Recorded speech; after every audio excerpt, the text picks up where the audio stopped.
Olá, aqui é o pastor José Eduardo. Estamos lendo Uma Igreja com Propósitos, do livro de Rick Warren, e estamos entrando na parte 1, Observando o Todo.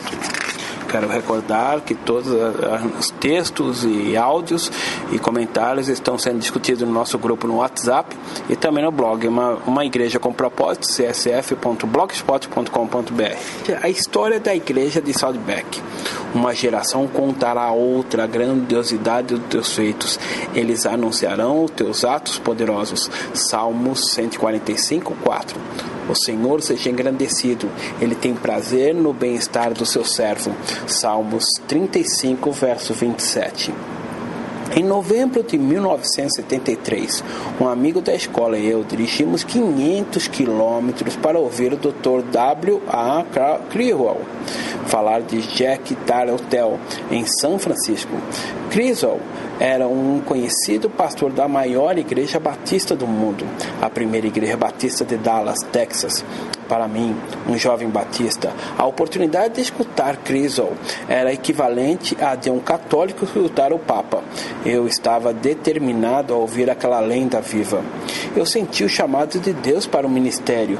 3 anos antes, eu já trabalhava como evangelista no então colegial.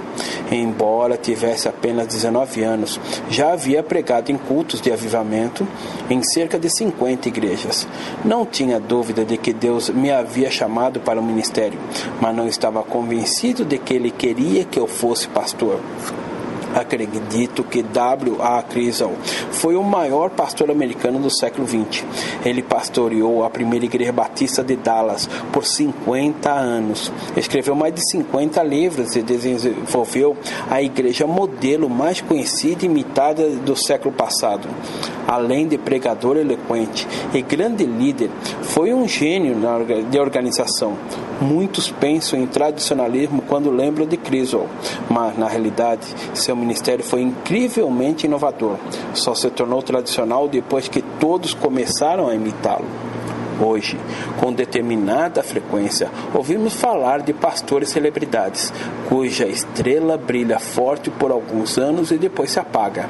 É fácil fazer uma estrela brilhar, mas o ministério do Dr. Criswell durou meio século em uma única igreja.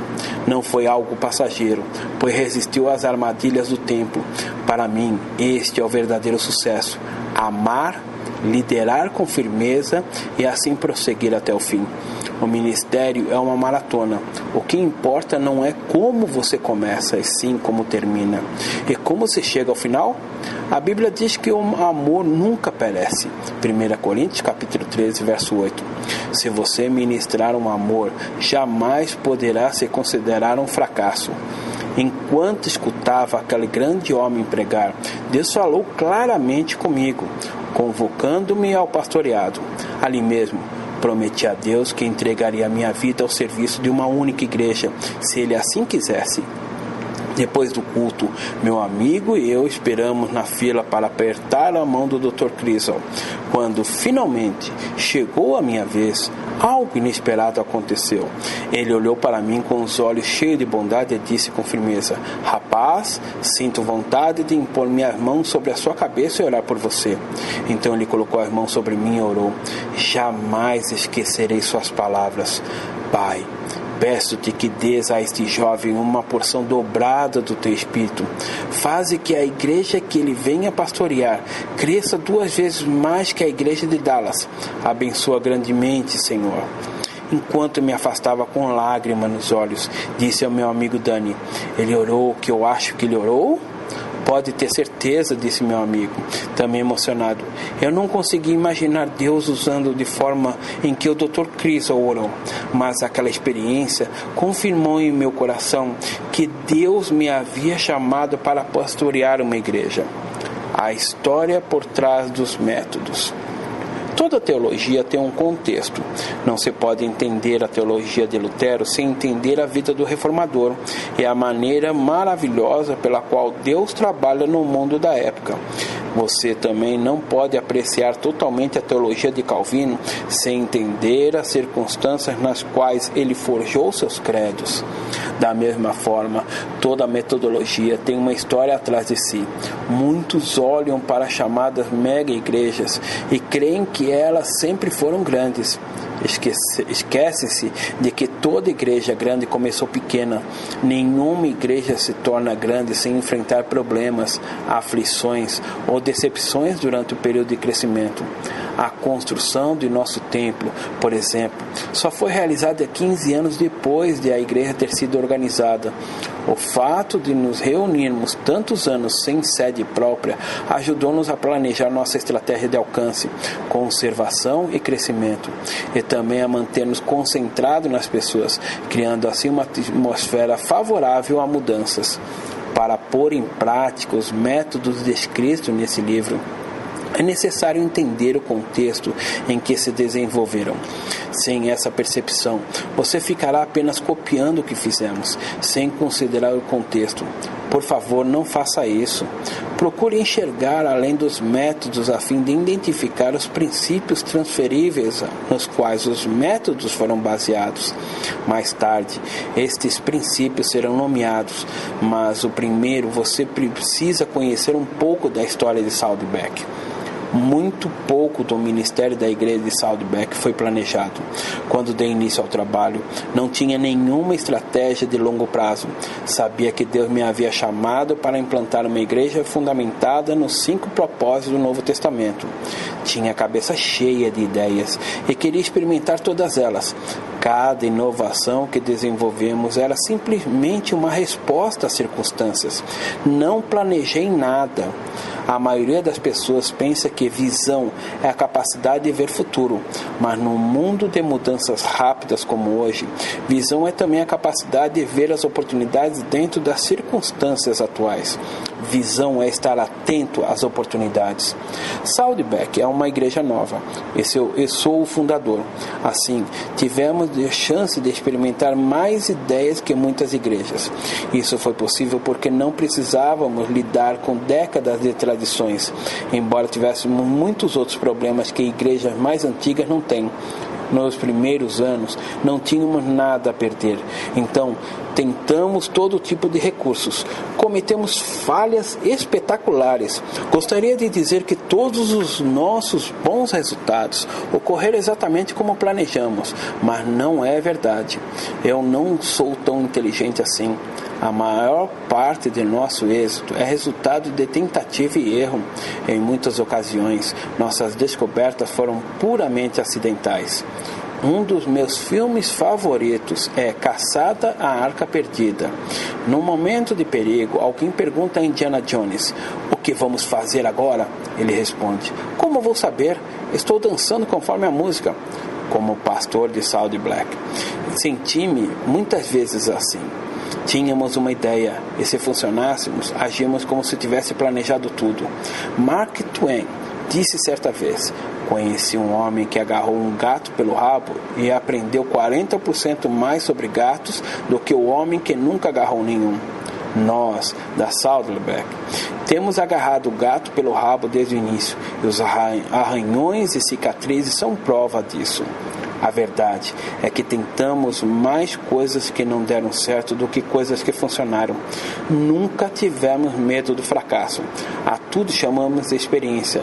Poderia escrever outro livro apenas com a história de nossos fracassos e chamá-lo 1000 maneiras de evitar o crescimento da igreja. Minha busca de princípios. Em 1974, trabalhei como estudante missionário no Japão. Vivi com um casal de missionários da Convenção Batista do Sul em Nagasaki.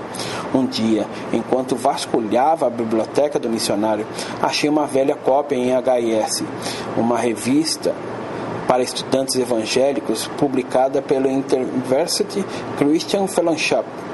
Enquanto folheava, algo me chamou a atenção: a foto de um homem de cavanhaque, cujos olhos brilhavam intensamente. O título do artigo era mais ou menos assim: "Por que este homem é perigoso?" Então me sentei e li o artigo, que era sobre Donald McGavran. Não poderia ter imaginado que aquela leitura causaria em meu ministério um impacto tão grande Quanto ao meu encontro com o Dr. Criswell, o artigo informava que McGavran, missionário nascido na Índia, passara todo o seu ministério estudando o que fez a igreja crescer. Anos de pesquisa levaram a escrever The Bricks of Good, As Pontes de Deus, em 1955, e mais uma dúzia de livros sobre crescimento de igreja, hoje considerados clássicos. Assim como usou o Dr. Criswell para tornar mais claro meu chamado ministerial, Deus usou também os livros de Donald McGavran para reforçar minha ideia de implantar uma igreja. Em vez de pastorear uma já estabelecida, conforme Paulo declara em Romanos capítulo 15, verso 20, sempre fiz questão de pregar o evangelho onde Cristo ainda não era conhecido, de forma que não tivesse edificado sobre a alicerce de outro. McGavran desafiou de forma brilhante a concepção popular de crescimento de igreja com uma teoria bíblica simples e lógica, porém apaixonante, demonstrando que Deus realmente quer que sua igreja cresça e que as ovelhas perdidas sejam encontradas. As questões levantadas por McGavran pareceram-me de especial relevância quando observei o crescimento lento e doloroso das igrejas do Japão. Fiz uma lista de 8 perguntas, para as quais passei a buscar a resposta. Quanto do procedimento das igrejas é realmente bíblico? Quanto do que fazemos é puramente cultural? Por que algumas igrejas crescem e outras morrem? O que leva uma igreja que cresce a parar de crescer e então declinar? Existem fatores comuns a todas as igrejas em crescimento? Existem princípios que funcionam em todas as culturas? O que impede o crescimento? Quais os mitos sobre igrejas que crescem que não são mais verdadeiros ou nunca foram? Naquele dia, após a leitura do artigo de McGavran, senti que Deus me orientava a investir minha vida na busca de princípios bíblicos, culturais e de liderança que produzissem igrejas saudáveis e que crescem. Foi o começo de uma longa jornada de estudos. Em 1979, enquanto terminava o último ano do Seminário Teológico Batista do Sudoeste, em Fort Worth, Texas, decidi fazer um estudo sobre os 100 maiores igrejas dos Estados Unidos da época. Para isso, tive de identificar todas as igrejas, o que não foi nada fácil. Estava trabalhando como auxiliar do Dr. Roy Fish, professor de evangelismo no seminário. Roy, meu mentor e amigo, ajudou-me a identificar muitas igrejas. Localizei as demais pesquisando nos manuais de denominações e em revistas evangélicas. Formulei uma série de perguntas e enviei a cada uma dessas igrejas. Embora tenha descoberto diferenças significativas quanto a estratégias, estruturas e estilos, observei que as igrejas com grande crescimento tinham alguns pontos em comum. Meu estudo confirmou o que eu já sabia por conhecer o ministério do Dr. Criswell. A maioria das igrejas grandes e saudáveis estava sob a direção de um mesmo pastor desde longa data. Encontrei dezenas de exemplos. Um ministério longo não garante que a igreja irá crescer, mas a mudança constante de pastor é a garantia que ela não irá crescer. Imagine como seria para as crianças se elas trocassem de pai a cada 2 ou 3 anos. Com certeza, teriam certos problemas emocionais. Da mesma forma, a longevidade da liderança é fator crítico para o crescimento e saúde da família e igreja. Longos pastorados proporcionam relacionamentos profundos, marcados pela lealdade. Sem esse tipo de relação, o pastor não conseguirá alcançar resultados duradouros. As igrejas que vivem trocando de pastor jamais experimentarão um crescimento sólido e constante. Acredito que seja essa a razão do declínio de algumas denominações, limitando propositadamente a administração ao pastor da igreja local. Criam-se pastores ineficientes do ponto de vista espiritual e administrativo. Poucos deixam seguir um líder que não estará entre eles no ano seguinte. Ainda que tal pastor proponha vários projetos, os membros ficarão hesitantes, pois serão eles os responsáveis pelas consequências depois que o líder for transferido para outra igreja. Sabendo da importância da permanência do líder para o crescimento de uma igreja saudável, orei: Pai, estou disposto a ir para qualquer lugar do mundo que me queiras mandar, mas peço o privilégio de investir toda a minha vida em um só local. Não importa onde seja, mas que seja para o resto da minha vida. Que lugar no mundo? Depois dessa oração, pendurei um mapa mundi em nossa sala de estar e comecei a orar com minha mulher, Kay, pedindo orientação quanto ao lugar para onde ir após concluir o seminário. Este é o primeiro passo a ser dado por aquele que deseja estabelecer uma igreja: orar pedindo orientação. Provérbios capítulo 28, verso 26 diz: quem confia em si mesmo é insensato, mas quem anda segundo a sabedoria não corre perigo. Antes de qualquer coisa, procure as orientações de Deus. No começo, Kay e eu pensávamos que a vontade de Deus era que fôssemos missionários em outro país. Como eu havia feito um trabalho missionário no Japão, nosso alvo eram os países asiáticos. Oramos durante 6 meses e Deus nos proporcionou que iniciaríamos uma nova igreja numa grande metrópole dos Estados Unidos. Em vez de sermos missionários, sentimos que Deus nos convocava para ser uma igreja que envia missionários. Deus nos usaria para treinar pessoas que seriam missionárias em outros países. Na época, fiquei muito desapontado, mas hoje, olhando para trás, vejo a sabedoria do plano de Deus. A igreja de Saddleback causou grande impacto por meio de muitos missionários que já enviamos, muito maior do que eu mesmo tivesse ido. Você pode medir a força e a saúde de uma igreja mais pela sua capacidade de enviar missionários que pela quantidade de bancos que possui. Felizmente, muitas igrejas estão envolvidas com a obra missionária. Uma pergunta que devemos fazer ao avaliar a saúde da igreja é: quantas pessoas estão sendo obedientes à grande comissão? Era essa a convicção que eu tinha ao fundar a igreja de Saddleback. Isso levou-me a desenvolver um processo para transformar membros em ministros e missionários descrito nesse livro. Voltando ao foco para os Estados Unidos.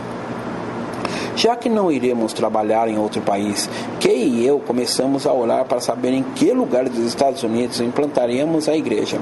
Como eu não tinha compromisso com nenhum tipo de organização, poderíamos servir em qualquer lugar. Então, mais uma vez, preguei um mapa em nossa sala, desta vez dos Estados Unidos, e assinalei todas as áreas metropolitanas fora do Sul. Toda a minha experiência e também as 4 gerações da minha família aconteceu entre os batistas do Sul. E tenho familiares espalhados pela região.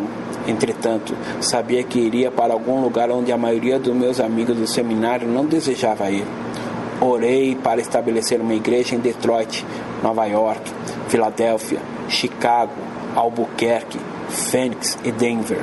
Depois, descobri que os 3 estados americanos mais desprovidos de igreja eram Washington, Oregon e Califórnia. Assim, concentrei-me em 4 áreas da costa oeste: Seattle, São Francisco, San Diego e Orange County.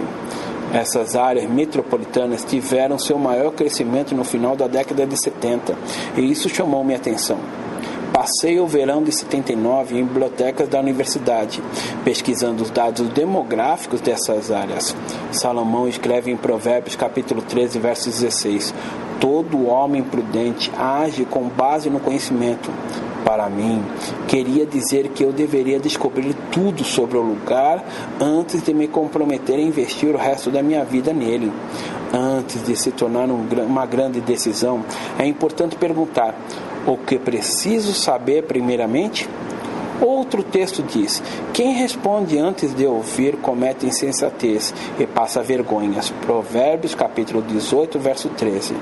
A razão pela qual muitas igrejas fracassam é terem iniciado suas atividades com um entusiasmo cego. É preciso muito mais que entusiasmo para iniciar uma igreja.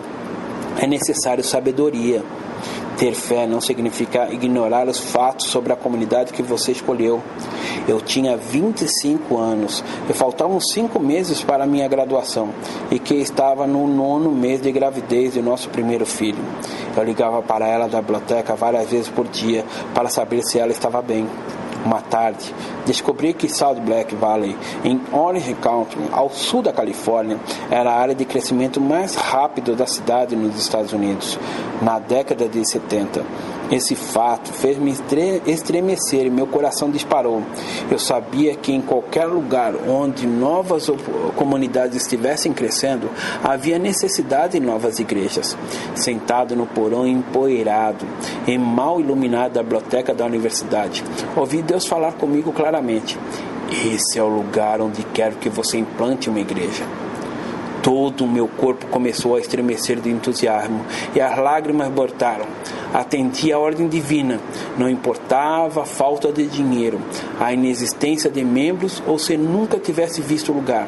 Daquele momento em diante, nosso destino estava selado. Deus havia me mostrado o local em que Ele decidira criar algumas ondas e eu iria pegar a minha. Depois disso, a primeira coisa que fiz foi descobrir o nome do diretor de missões da Convenção Batista do Sul, que era superintendente distrital de Orange County. Seu nome, Herman Woolton. Escrevi-lhe a seguinte carta: meu nome é Rick Warren, sou seminarista no Texas. Estou planejando mudar-me para Orange County, a fim de estabelecer uma igreja. Não estou pedindo dinheiro nem apoio, apenas gostaria de saber o que o Senhor pensa sobre essa área. Ela está precisando de novas igrejas?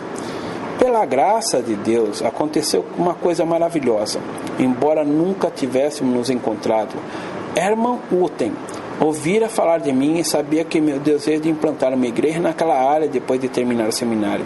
Estava escrevendo para ele, enquanto simultaneamente ele escrevia esta carta para mim: Caro Warren, ouvi dizer que você está interessado em estabelecer uma nova igreja na Califórnia depois de terminar o seminário. Já considerou a possibilidade de vir para Salt Black Valley, no sul de Orange County? Nossas cartas cruzaram-se no correio. 2 dias depois, quando abri minha caixa de correio, lá estava a carta do mesmo homem para o qual eu havia acabado de escrever. Comecei a chorar. Kay e eu sabíamos que Deus tinha algo preparado para nós. 2 meses depois, em outubro, peguei um avião, fui para Orange County e passei 10 dias ali, conhecendo a área. Durante o dia, conversava com pessoas. Consultei corretores, a junta comercial, banqueiros, a secretaria de planejamento, moradores e outros pastores locais. Fiz anotações de tudo. Estava seguindo as orientações de Provérbios, capítulo 20, verso 18. Os conselhos são muito importantes para quem quiser fazer planos. Durante a noite, estudava os mapas locais no chão da sala de estar do Dr. Fred Frisch, professor aposentado da Gold Gate Seminary, que me hospedou em sua casa, localizada na parte norte de Orange County. Enquanto analisava o material, memorizei o nome das principais ruas de Salt Black Valley. Uma semana depois, Kay pegou um avião para conhecer a cidade. Sempre confiei em seu discernimento espiritual quanto à liderança de Deus em minha vida. Se ela tivesse sentido alguma relutância em mudar, eu veria isso como sinal de Deus. Felizmente, a reação de Kay foi: estou morta de medo, mas acredito que esta é a vontade divina e acredito em você. Vamos em frente. Se Deus é por nós, quem será contra nós? Subimos ao lugar mais alto que conseguimos encontrar. Contemplamos o aglomerado de casas e nos comprometemos a investir nossa vida na construção de Valley Community Church of Salt Black, Califórnia. Aí vamos nós. Minha formatura aconteceu em dezembro. Nos últimos dias de 1979, Kay e eu colocamos o pouco que tínhamos num caminhão e mudamos do Texas para o sul da Califórnia. Nossos móveis eram velhos e já haviam sido usados por várias famílias. Éramos o 5º casal a usar aqueles móveis, mas era tudo o que possuíamos. Enquanto os embalávamos, pensei que parecia impossível um casal pobre como nós mudar para uma das comunidades mais ricas da América. Cheguei à Califórnia cheio de esperança. Tínhamos um desafio pela frente, um novo ministério, um bebê de 4 meses e a promessa de que Deus iria nos abençoar. Mas também estávamos sem dinheiro, sem uma sede para a igreja, sem membros e sem casa. Não conhecíamos sequer uma pessoa em Salt Black Valley. Era nosso maior passo de fé até então. Dirigimos a Orange County numa sexta-feira à tarde, bem na hora do detestável congestionamento do sul da Califórnia. Eu nunca havia entendido porque diziam que aquele engarrafamento era o pior do mundo. Avançávamos a passo de tartaruga, com fome, cansados e com um bebê que não parava de chorar. Por haver crescido numa cidade do interior com menos de 500 moradores, estava completamente despreparado para enfrentar um trânsito como aquele. Enquanto fixava o olhar nos quilômetros de carros parados à minha frente, pensei: onde fui me meter? Deus, escolheste a pessoa errada para essa missão. Acho que cometi um grande erro. Finalmente, às 17 horas, chegamos a Salt Black Valley. Saí da autoestrada e parei na primeira imobiliária que encontrei. Entrei e apresentei-me ao primeiro corretor com quem deparei. Seu nome era Don Daly. Disse-lhe com um grande sorriso: meu nome é Rick Warren, estou aqui para estabelecer uma igreja. Preciso de um lugar para morar, mas não tenho dinheiro. Dom abriu um largo sorriso, depois riu bem alto. Também ri. Não fazia ideia de que iria acontecer. Dom disse: bem, vamos ver o que posso fazer. 2 horas depois, ele encontrou um apartamento para alugar, com o primeiro mês de aluguel de graça. Deus é fiel. Enquanto dirigíamos até o apartamento, perguntei a Dom se ele frequentava alguma igreja. Ele disse que não. Então disse: ótimo, você será o primeiro membro da minha igreja. E foi exatamente o que aconteceu. Comecei a igreja de Salt Black com a família do corretor e a minha. 2 semanas depois, tivemos nosso primeiro estudo bíblico em minha casa, com 7 pessoas presentes. Depois que crescemos na fé, foi empolgante ver como nosso sustento financeiro começou a se consolidar. O pastor John Jackson levou o conhecimento da Igreja Batista Crescente em Anaheim, na Califórnia, nossa situação financeira, e eles decidiram nos apoiar financeiramente, contribuindo com $600 por mês. A primeira Igreja Batista de Lufkin, no Texas, a primeira Igreja Batista de Norwalk, na Califórnia, também se comprometeram a doar $200 mensais à incipiente congregação. Certa manhã, recebi o telefonema de um homem que eu não conhecia e que se ofereceu para pagar nosso aluguel por 2 meses. Ele ouvira falar de nova igreja e sentiu o desejo de ajudar. Outra vez, com a conta bancária quase sem saldo, minha mulher e eu íamos à procura de pessoas que estivessem vendendo artigos usados, a fim de equipar o berçário da igreja para o nosso primeiro culto. Achamos o que precisávamos e preenchi um cheque, mesmo sabendo que estávamos gastando dinheiro das despesas da semana. Quando voltamos para casa, ao abrir a caixa do correio, encontrei o cheque de uma mulher do Texas que me ouvira pregar certa vez e conseguira descobrir nosso endereço novo na Califórnia. O valor do cheque era equivalente ao que havíamos gastado na compra de materiais para o berçário, $37,50. Eu deveria ter planejado o orçamento financeiro da nova igreja antes de nos mudarmos, mas não foi possível.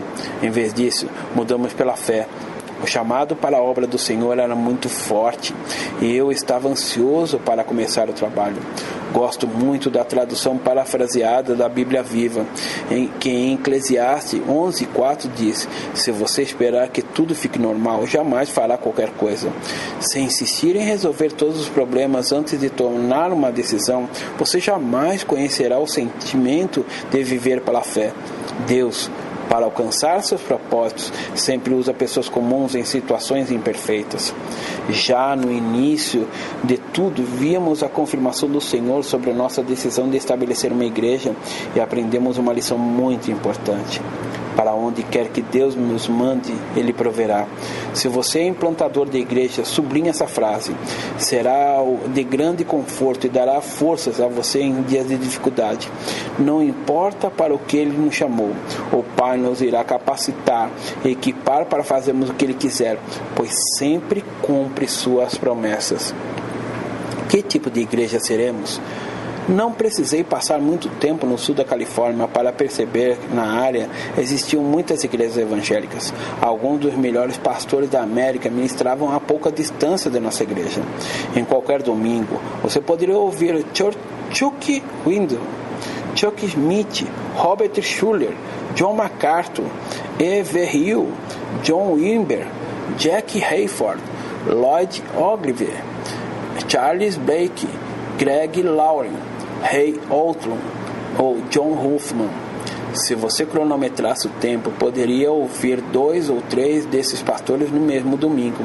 A maioria deles também estava na rádio e na televisão do sul da Califórnia. Além do mais, quando cheguei, existiam pelo menos 2 dúzias de igrejas com excelentes estruturas de estudo bíblico na área de Salt Black. A princípio, concluí que todos os cristãos da região já estavam envolvidos com uma boa igreja ou, pelo menos, tinham boas opções. Decidi que não iríamos fazer nenhuma tentativa de atrair cristãos de outras igrejas, nem usar líderes de outras congregações da região para começar a nossa. Meu chamado era para alcançar os não cristãos. Eu estava determinado a começar por eles, em vez de formar uma base com cristãos já comprometidos. Essa não era a maneira indicada nos livros para estabelecer uma igreja, mas senti que era isso que Deus queria. Nosso foco seria alcançar os sem igreja para Cristo, pessoas que por alguma razão não frequentavam nenhuma das igrejas existentes. Nunca encorajamos nenhum cristão a pedir carta de transferência para a nossa igreja. Na verdade, fazíamos o contrário. Não queremos um crescimento por deslocamento. A cada curso de nossos novos membros, dizemos: se você está vindo de outra igreja para Salt Black, precisa entender que esta igreja não foi planejada para você. Ela é direcionada para alcançar os sem igreja. Se você está vindo de outra igreja, é bem-vindo aqui, isto é, se estiver disposto a servir e ministrar. Se pretende apenas frequentar os cultos, será melhor ceder o lugar a alguém que não seja cristão. Existem várias igrejas com excelente estrutura doutrinária nessa região que podemos recomendar. Essa atitude pode parecer severa, mas creio que estamos seguindo o exemplo de Jesus, que define assim o alvo ministerial. Não são os que têm saúde que precisam de médicos, mas sim os doentes. Eu não vim para chamar os justos, mas pecadores. Mateus capítulo 2, verso 17. Na Saddleback, constantemente lembramos essa declaração. Isso ajudou a manter nossa meta original: trazer os sem igreja e sem religião de nossa comunidade para Cristo. Para compreender a maneira de pensar dos californianos sem igreja, passei as primeiras 12 semanas após minha mudança visitando pessoas de porta em porta e conversando com todo mundo.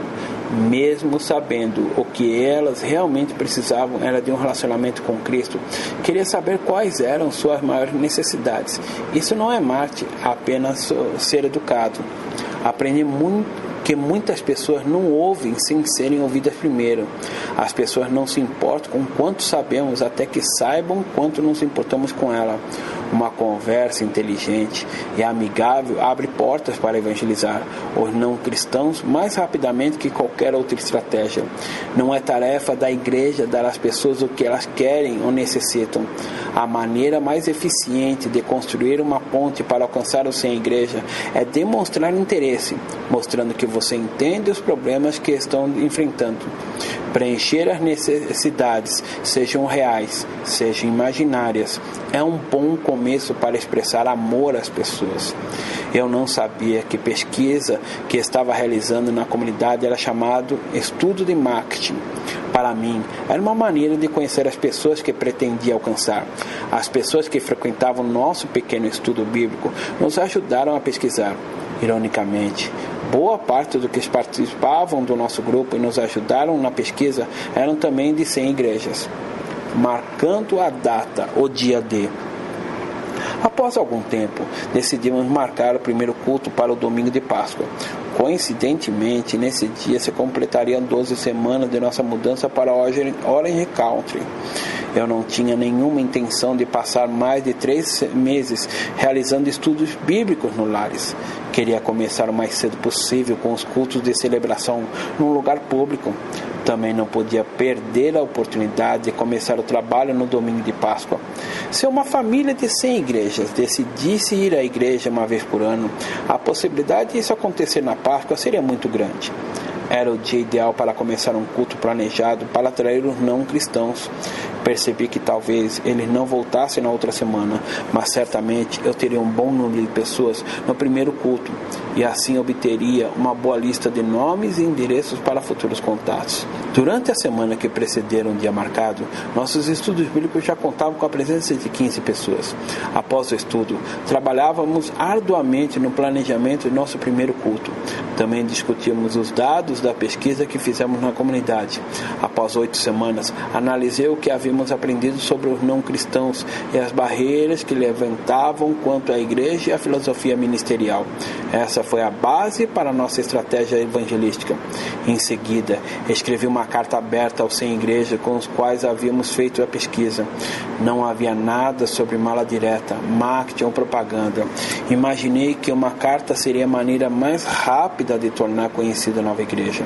Sabia também que a boa parte dos moradores de Saddleback morava em condomínios cercados por um forte esquema de segurança e não havia jeito de fazer o contato pessoal, como a visitação de porta em porta.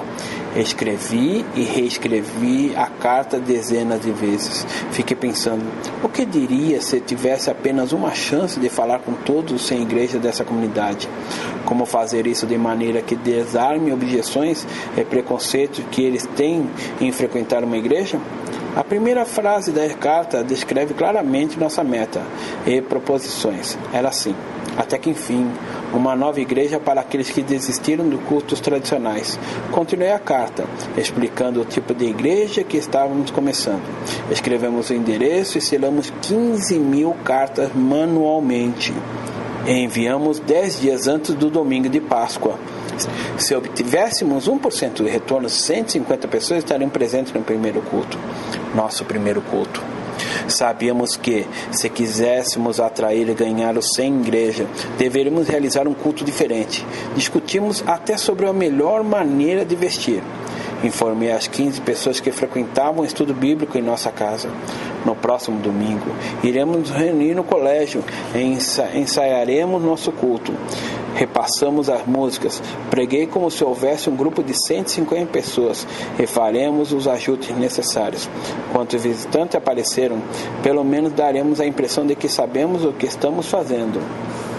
Quando chegou o domingo de Ramos, esperávamos ter apenas 15 pessoas que compareceriam ao estudo bíblico.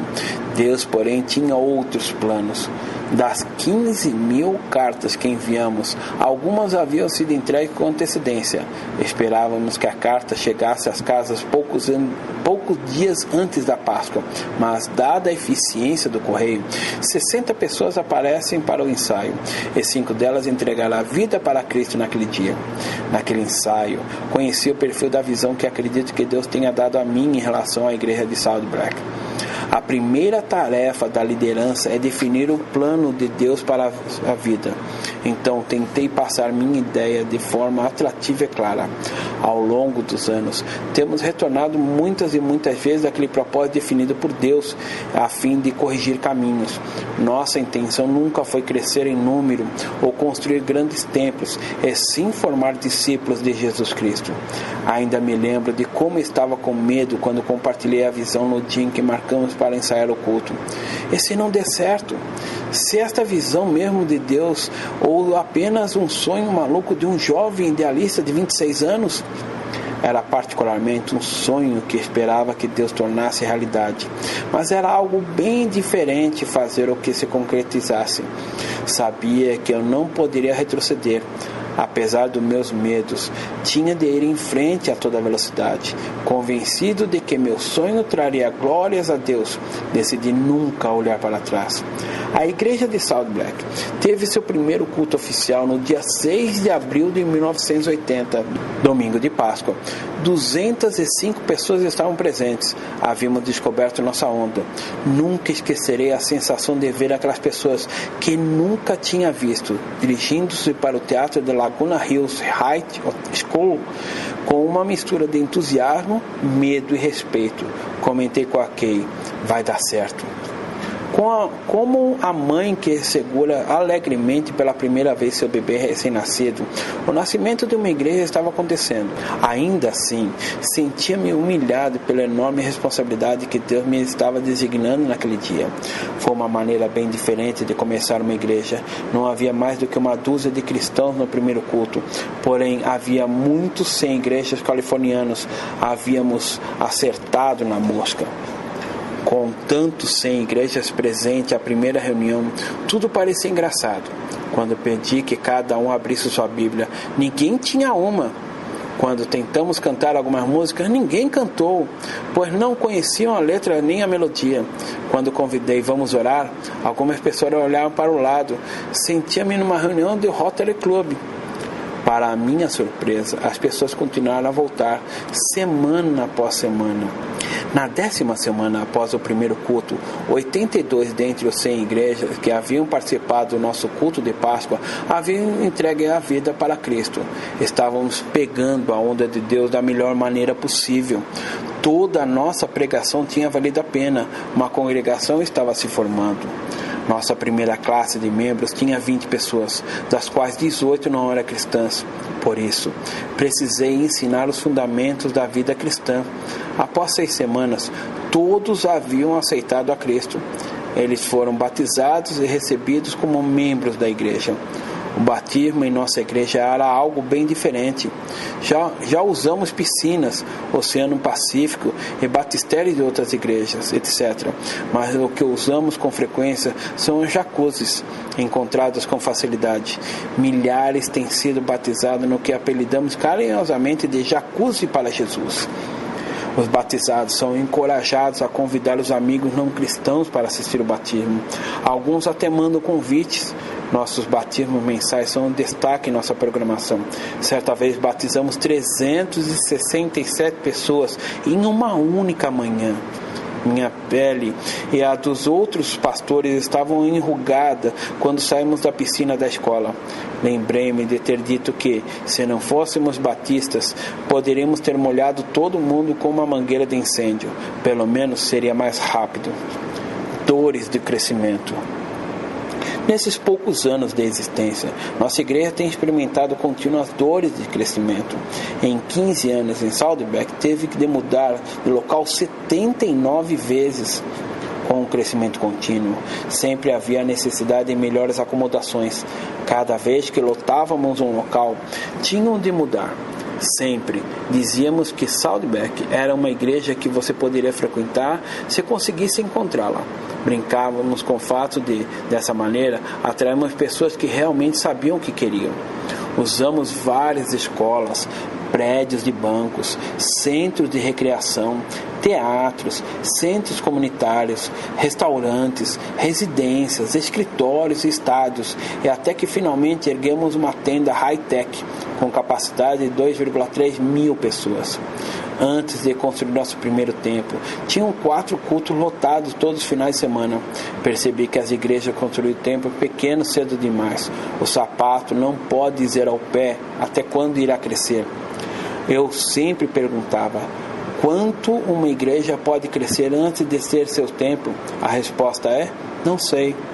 A igreja de Saddleback reuniu-se durante 15 anos e chegou ao número de 10 mil membros sem ter um único templo. Então, sei que é possível crescer pelo menos até esse número. Um templo, ou a falta dele, nunca deve se tornar uma barreira para a onda do crescimento. Pessoas são muito mais importantes que propriedade. Durante os primeiros 15 anos, mais de 7 mil pessoas entregaram a vida para Cristo por meio de nossos trabalhos de evangelismo. Se estivéssemos cercados de bebês na fila, o que faria? Nossa sobrevivência e nossa saúde depende do desenvolvimento da capacidade de transformar interessados em santos, consumidores em contribuintes, membros em líderes e uma plateia em um exército. Acredite, é uma tarefa incrivelmente difícil transformar pessoas consumistas e egocêntricas em cristãos com o coração de servo. Não é algo para medrosos ou para quem não gosta de amassar o terno de domingo. Esse é o grande significado da grande comissão e tem sido a força motriz responsável pelo nosso trabalho em Saddleback. Esse foi o capítulo 1. Qual lemos, e você pode ler o texto em nosso blog, uma igreja com propósito, csf.blogspot.com.br. Estaremos na semana seguinte lendo o capítulo 2, mitos sobre o crescimento da igreja. As discussões do tema dessa semana você pode entrar no nosso WhatsApp, o aplicativo do WhatsApp, onde estaremos comentando, e no final de semana os comentaristas farão sua posição. Que Deus te abençoe poderosamente.